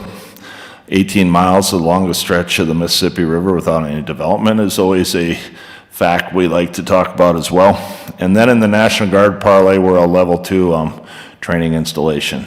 If we were a level 1, we'd have the capability of mobilizing soldiers to go outside the United States, but we don't have that capability. But we have all the other capabilities that you would find in a large National Guard installation. We're one of the 5 largest installations in the nation, and we're the 3rd most busiest. So we've been very busy over the last couple of years. Next slide, please. And to talk a little bit about that busyness, we normally average about 450,000 man days a year of military training. The last 2, we've been well over 500,000. Last year, I was here talking about how busy we were fighting COVID with the state piece. But this last year, we were very busy catching up on military training. We had a lot of units that normally went to Fort McCoy that came to Camp Ripley, as well as us just getting back to what we like to do, which is to fire tanks and howitzers and blow up things with our engineers and stuff like that. So we also experienced about 74,000 man days of civilian training on the installation. I would tell you over the last 6 years, that's grown about 5,000 to 10,000 man days a year, which just shows what a gem Camp Ripley is for your local government, your fire departments, your police departments, your state agencies, State Patrol, DNR, Department of Corrections, DOT, all those state agencies are using Camp Ripley to train. And so it's exciting to me to see that usage, because they really program themselves in some of our off times from the military, and so it's a great mix, and it keeps heads in the beds, which is important to me. So we also hosted some multiple joint use training events, some DOD partners coming in there. The 123rd Contingency Response Group from Kentucky was in. They have a mission of opening up expeditionary airfields in the Arctic, and so they were back here again this winter training. We also hosted the Navy and the Coast Guard dive units. The Navy's been there now, I think, for 8 years, the Coast Guard for 5. The Coast Guard moved their winter diving school to Camp Ripley, so we've pretty much secured the location for our under the ice diving for the military at Camp Ripley, and so that's kind of exciting, and it's a great mix of winter training for us in the January timeframe when they come. We also hosted the return of the 194 Armor out of Brainerd. Obviously, they returned in 2021, but we spent 2022 returning their equipment and resetting it. So all that equipment flowed through Camp Ripley, and our log team has fixed that. And then 2 State Patrol academies, and then the final point there is we were very excited this year to celebrate the 50th anniversary of the Norwegian Exchange. Some of you have come and joined me at some of those events, but the Norwegian Exchange, the longest standing DOD exchange, and it's the Minnesota National Guard and the Norwegian Home Guard. We're very excited to expand that relationship with Norway and enter a formal state partnership agreement between the Minnesota National Guard and the country of Norway. And what that's going to do is it's going to open up all sorts of new training opportunities, both for National Guard soldiers as well as Norwegians to come here and train. So examples of that would be, we're already sending some of our F-16s and F-16 pilots down to Arizona, where the Norwegian Air Force trains pilots for the F-35. And so they're doing some joint flying together and just continuing to build that relationship. And that would be an example of how this new state partnership is going to create some more training opportunities for us. Next slide, please. So you've seen this slide, I think, 3 years in a row. But just to reinforce how your National Guard comes into your community in emergency and responds, we were pretty lucky this spring. We thought we were going to have to fight some flooding in the Red River Valley again. We watched the Minnesota River Valley and then the Stillwater area as areas of concern as well, and we avoided flood duty, which is a good thing for us because it's kind of an annual game most years. How the Guard would respond to that is your local sheriff would determine that he's out of resources to fight whatever emergency he's doing. And then he would ask the state emergency management team. They would build an executive order for the governor to sign, which would then detail what we were supposed to do. And we would respond in your community as part of your team that's fighting that emergency. So we are here to help Crow Wing County as needed. Next slide. So the next series of slides kind of talks about some of the construction on our installation.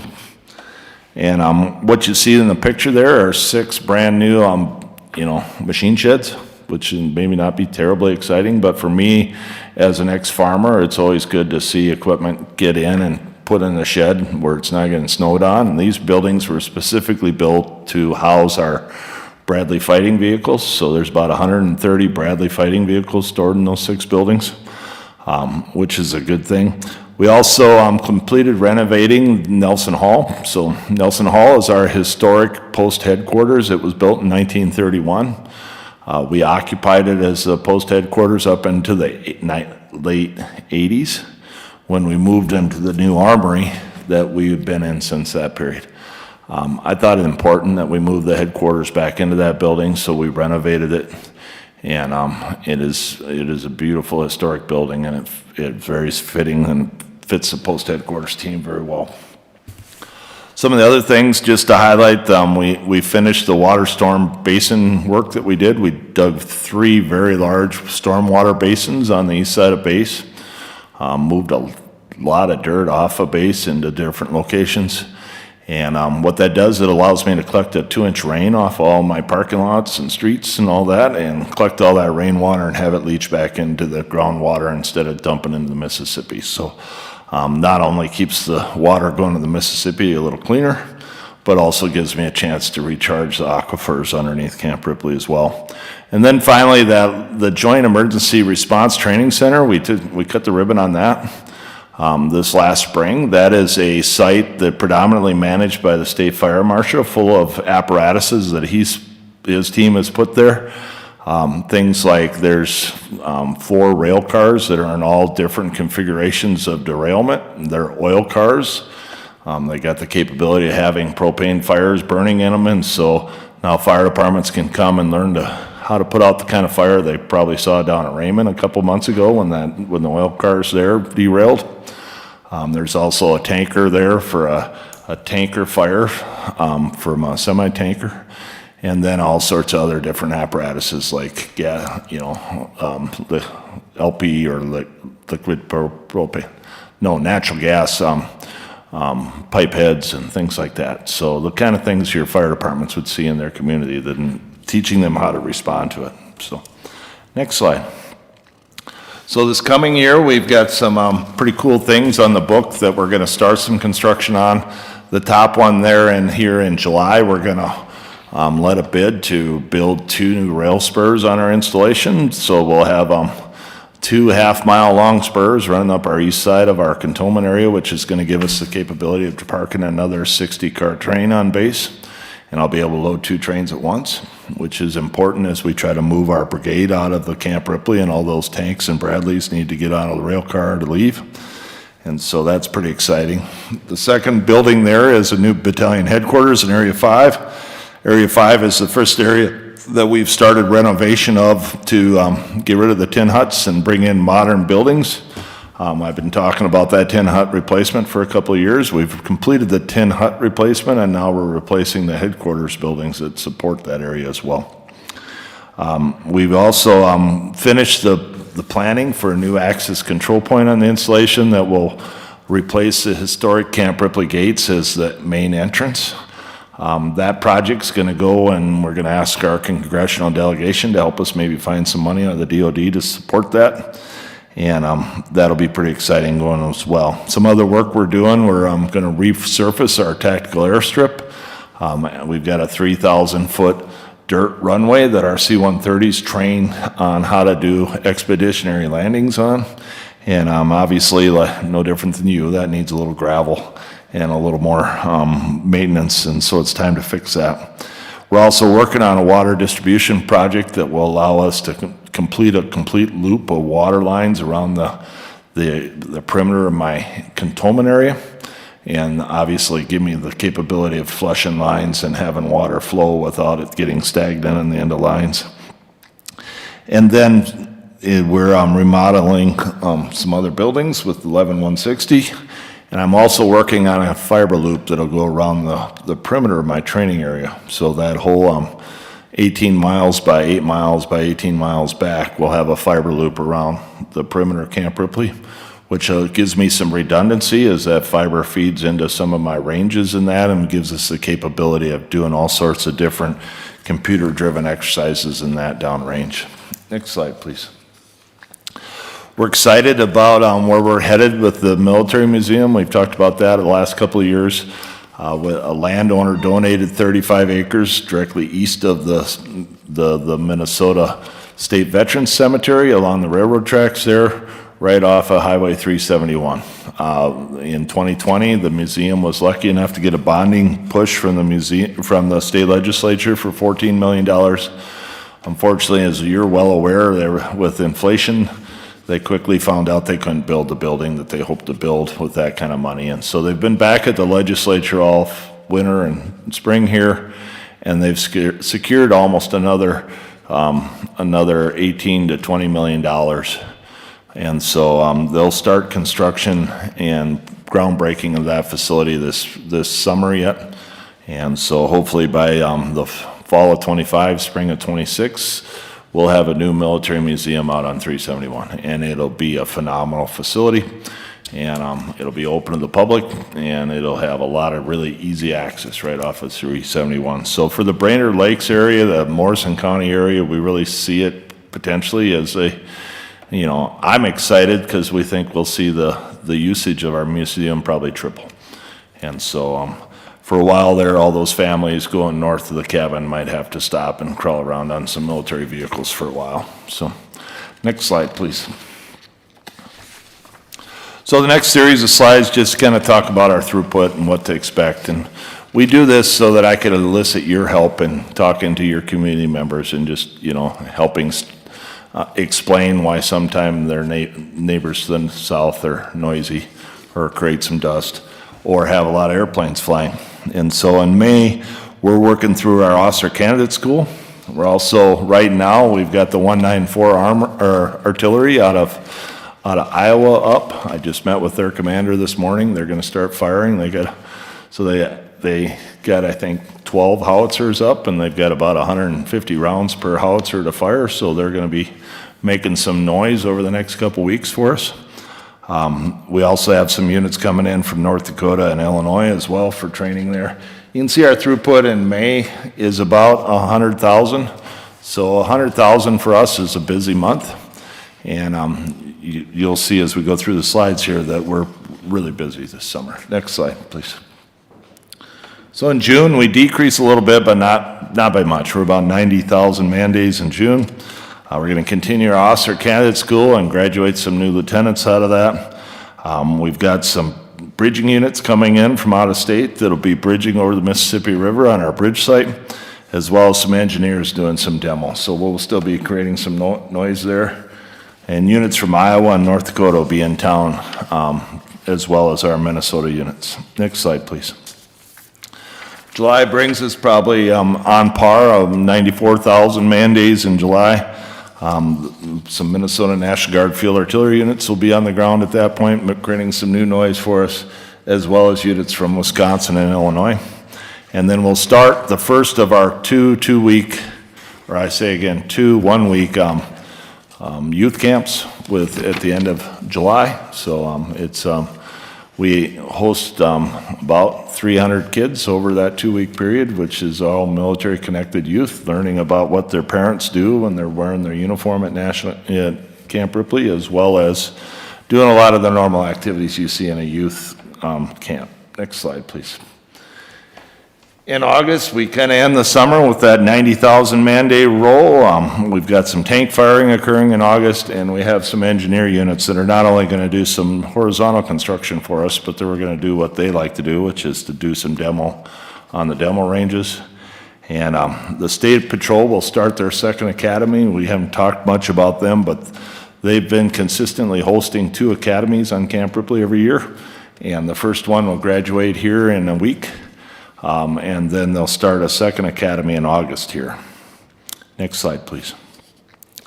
So we're pretty excited. In May, we had a Air Force unit on the ground, and they spent about a week dropping parachutists all over Camp Ripley. So it was kind of fun experience to see some military parachutists using our drop zones. State partner training, obviously I talked about the State Patrol Academy that's just finishing up, the first one, but the DNR has started their law enforcement agency training as well here in May, so they will create some new conservation officers this summer, and then we'll see the DOT with their snowplow driving training here in September and October. And then finally, we're always pretty proud of the hunts that we host for not only disabled American veterans, but for our deployed soldiers that have had a chance to come on Camp Ripley and hunt both turkey and deer, and a lot of those occur here in October, as well as the very large public hunt that we host. Last year we had 1,500 bow hunters there for a 3-day bow hunt on Ripley, and it was very successful. Next slide. Some permanently stationed state partners here on Camp Ripley. Obviously, the DNR's got permanently staff on the installation conducting their academy, as well as managing their youth licensing program. The State Patrol runs their academy out of the same building, our Homeland Security Emergency Management building, as well as HSEM. And so we're pretty proud to have them as tenants on the installation. Next slide. This slide's pretty important to me, and obviously I would encourage you, if you have any military members in your community that you're aware of, that maybe take this slide or some of these numbers off of here and help us.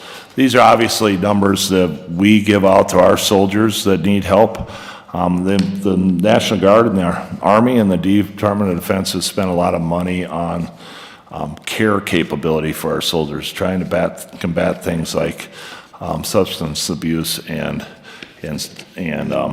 suicides and things like that. So we put in a good structure of military and family counselors that are available on our installation for soldiers, as well as the soldier and family readiness team. They exist to connect people that need help with resources, whatever that is, be it money or grants or sometimes repair on a car or something like that. They're the element that can help your military members figure out how to fix a problem. And then the Beyond the Yellow Ribbon coordinator, their job is to reach out to our Beyond the Yellow Ribbon communities and try to continue to bring those resources in so that we can figure out how to use them to help our soldiers. Next slide. So we worked through community outreach. We're pretty excited that here, and there'll be a following slide where we'll talk about it a little bit, but we'll host our Camp Ripley open house again here in September. Invite you to join us there. We're in the middle of school season right now in May. We're seeing about 6,000, anywhere from 3rd graders to 5th graders to high school seniors come on the installation, and they learn about the National Guard, they learn about our environmental programs, they spend some time in our museum. And they probably give their teacher a day off of having kids in the schoolroom, I don't know. But May is a good time for that. We worked through all sorts of different events. We were hosting a Native American consultation here and next week, where we'll meet with some of the tribal historical officers and work through with them. The Morrison County Water Festival is a great outreach. We're pretty proud of what we do with the gift tag programs every Christmas time, as well as this last year we dropped about 500 pounds of food at the Motley food shelf that were all donations from my soldiers back to the community. and we rotate that donation around between neighboring food shelves every year. We're excited. We got a job shadow program going with the Little Falls High School, which gives us the capability of bringing kids in and having them shadow all sorts of different industries that Camp Ripley being a small city, no different than Brainerd. I've got kids that are shadowing my fire department, my police department, my public works team, as well as all the maintenance capability we have inside of the National Guard. So it's a great program for some of those Little Falls area high school seniors. And then all the different sporting, hunting, and fishing events here. In 2 weeks, we'll host the annual Trolling for the Troops, and we'll bring in a whole levy of professional fishermen that'll show up and help give some veterans a day of fishing on both either Mille Lacs or the Mississippi River. Next slide, please. Our environmental program is pretty storied. We are pretty proud that it competes real well and wins awards. This year, again, our cultural resources team and our natural resources team both won awards. Natural resources won the DOD level for a large installation again. We joke that they're running out of fingers for all their rings, but it's just they're a phenomenal group of individuals. Camp Ripley's programs are well known and respected, and it gives us a lot of capability to compete well at the national level for a lot of those awards. They're taking care of all those things in the middle there that they're responsible for, and they give me a level of assurance that as an installation we're doing the right thing, and we are responsible on protecting Camp Ripley for future generations. And those agencies in the red box there are outside agencies that come to make sure that we're compliant. And I would tell you that I rarely have any concerns about meeting any compliancy issues because of the quality of the people that are working for me in the environmental team. Next slide, please. We couldn't do that have that excellence in environmental work, though, without some great partners. The Department of Natural Resources has permanently stationed employees that work in my office that are helping me take care of the animals on the base. The Minnesota Board of Soil and Water is a very important partner as we work through our ACUB funding and working on our easements, as well as the Nature Conservatory, another important partner with that. We're just entering the time of year where I see all sorts of interns come to Camp Ripley from Central Lakes College and the St. Cloud State. And so we'll have probably a dozen kids that work for my environmental team over the summer doing exciting things like counting blanding turtles and capturing bats and things like that. But and then finally, obviously, what we're doing with the local school districts and that are things we'd like to highlight. Next slide, please. This is a picture of our burn map. We're well into being almost complete with a lot of our prescribed burns. The season was so late that we got a really late start on that, but we've been very lucky to have some great days to burn off areas. And we're probably 3/4 of the way done with the 15,000 acres that we're going to try to manage through fire this year. And so pretty excited that that's gone as well as it has. Next slide. And then finally, here's our current ACUB map. All the areas in green are areas that we have secured easements. They're perpetual easements, and we work with willing landowners to pay them half the value of their land normally to put a perpetual easement or a forever easement on that land, which allows us to keep farms, trees, and more importantly, prevents condominiums and resorts from ending up right on the border of my base. And that's important because we as citizens and your government have invested millions and millions of dollars of investment at Camp Ripley to allow your soldiers to train 24/7 and to make noise in the middle of the night and have airplanes fly and drop parachutes out in the dark and stuff like that. And so this program, this funding is protecting that. We've got about 250 willing landowners that still want to enroll, and we'll continue to add money into the local economy by working through some of those easements as well. Next slide, please. This is my opportunity to invite you over to Camp Ripley on the 17th of September. Please put that on your calendar. We're hosting our annual or our biannual, it happens every other year, open house. And this year, our theme is the sound of freedom, so we're gonna try to make some extra noise that day with some blank firing of some cannons, some flyovers from some aircraft, and then obviously all the stuff we normally have available for people to tour and see. And so please put that on your calendar. Next slide, please. And then my safety folks continue to encourage me to advocate for the fact that if you see anything like this laying on the ground, don't pick it up. You know, obviously we do deal with munitions and we have had them leave the installation. So we, about every year, for at least once a year, we go help some community get rid of Grandpa's grenade from World War II or some kind of training round that we don't know what it is. And obviously, we encourage your law enforcement to keep us in mind if they find something like that and want some help getting rid of it.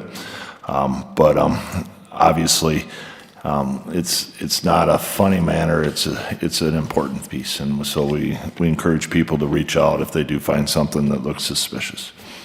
Next slide, please. And then finally, ladies, gentlemen, completes my update for this year. That's my staff in front of Nelson Hall. And I've got a great team that continues to help me be successful. And so I'll answer any questions that you might have, please.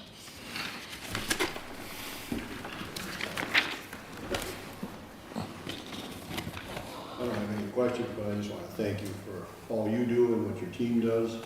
I think it's a remarkable facility right in the center of the state, but more than that, it's in Morrison County and Crow Wing County.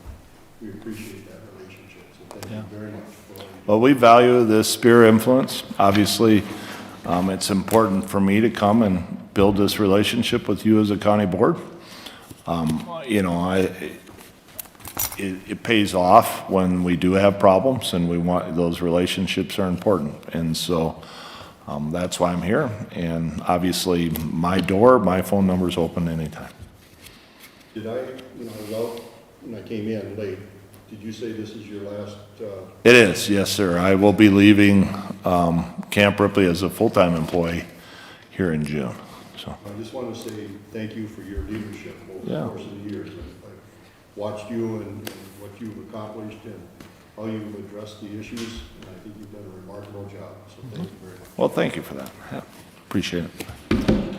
Have a great day. Thank you. Thank you so much for coming.